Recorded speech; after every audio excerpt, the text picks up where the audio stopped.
यहाँ 500 शब्दों की एक रहस्यमय चड्डा चोर की कहानी प्रस्तुत है। गांव चंदनपुर अपनी शांति और सादगी के लिए मशहूर था। वहां के लोग मिलजुल कर रहते थे और एक दूसरे का साथ देते थे।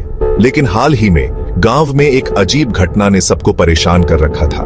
गांव के लोगों की चड्डियां रातों रात गायब हो रही थीं। शुरुआत में यह मजाक लग रहा था, लेकिन जब एक एक कर हर घर से चड्डियां गायब होने लगी तो यह घटना गंभीर बन गई। गांव वालों ने फैसला किया कि कुछ करना पड़ेगा। रघु, जो गांव का सबसे चालाक लड़का था, ने यह चुनौती अपने सिर पर ले ली। वह बोला, मैं इस चड्डा चोर को पकड़कर दिखाऊंगा। रघु ने गांव के बुजुर्गों से अनुमति मांगी और रात भर पहरा देने का निश्चय किया। रात के सन्नाटे में रघु ने गांव के तालाब के पास छिपने की जगह बनाई। वह एक पेड़ पर चढ़कर चारों ओर नजर रखे हुए था। आधी रात को उसने देखा कि एक छाया चुपके चुपके गांव के घरों की ओर बढ़ रही थी। वह छाया अजीब तरीके से चल रही थी, मानो वह इंसान न होकर कोई जानवर हो।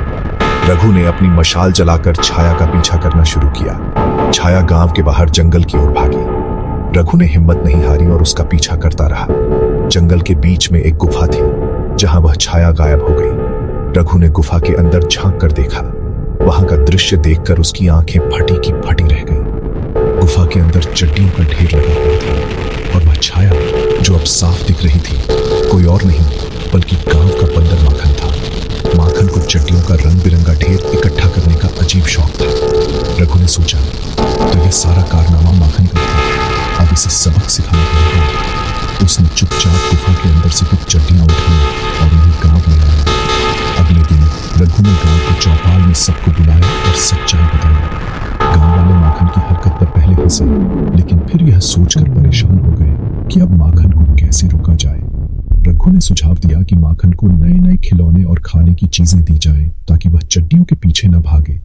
गांव वालों ने रघु का सुझाव मान लिया। उन्होंने माखन के लिए खिलौनों और फलों का इंतजाम किया।